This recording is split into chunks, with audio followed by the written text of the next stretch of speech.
ఇవాళ మనం సంగీత కార్యక్రమంలో మనం చెప్పుకున్నట్టుగా ఒక్కొక్క మేళకత్త రాగం నుంచి ఎలా పుట్టాయి, జన్యరాగ విభజన ఎలా జరిగింది చెప్పుకున్నాం కదా. ఇవాళ కొన్ని చెప్పుకుందాం. ఉదాహరణకి అనుకున్నాం కదా, సంపూర్ణ భేద జన్యరాగాలు, షాడవ భేద జన్యరాగాలు, ఆడవ భేద జన్యరాగాలు. ఈ మళ్ళీ సంపూర్ణ ఔడవ, ఔడవ సంపూర్ణ, షాడవ సంపూర్ణ, సంపూర్ణ షాడవ, ఔడవ షాడవ, ఔడవ అనుకున్నాం కదా. ఇప్పుడు ఇందులో ఎలా వచ్చాయో మనం చెప్పుకుందాం. ముందు సంపూర్ణ భేదాలు. సంపూర్ణ భేదాలకు ఎగ్జాంపుల్ ఏంటంటే మనకి, అదేంటి గురుగారు సంపూర్ణ భేదాలు అంటే అది మేళకత్త రాగం అవుతుందా, జన్య రాగం ఎందుకు వస్తుందంటే అలా కాదు. మేళకత్త రాగంలో సంపూర్ణం అనగానే 6-7 స్వరాలు ఒకలాగే ఉండి మళ్ళీ రివర్స్లో కూడా ఆవరణలో వచ్చేప్పుడు కూడా ఒకలాగే ఉండాలి. అది మేళకత్త రాగం అవుతుంది. కానీ జన్య రాగం అలా కాదు, చిన్న మార్పు ఉంటుంది. ఉదాహరణకి మనం సా, రీటు, ఘాటు, మావన్, పా, దాటు, నీటు అనుకున్నాం అనుకోండి. వచ్చినప్పుడు నీటు, దావన్, మా, ఘాటు, రీటు, ఈ విధంగా చిన్న మార్పు వచ్చింది కదా.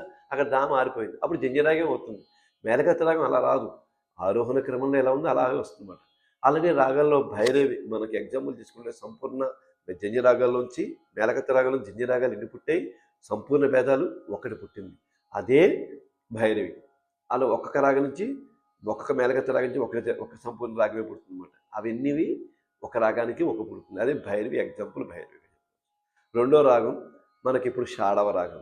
ఈ షాడవ రాగం అంటే ఏంటి, ఆరోహణ అవరోహణలో రెండు వైపులా కూడా 6 స్వరాలు ఉంటే దాన్ని షాడవ రాగం అంటారు అన్నమాట. ఈ షాడవ రాగానికి ఒక రాగం నుంచి ఎన్ని వచ్చాయి మొత్తం చెప్పుకుంటే అవి 36 రాగాలు వచ్చాయి ఒక రాగం నుంచి. ఎగ్జాంపుల్ ఏంటి, శ్రీరంజని.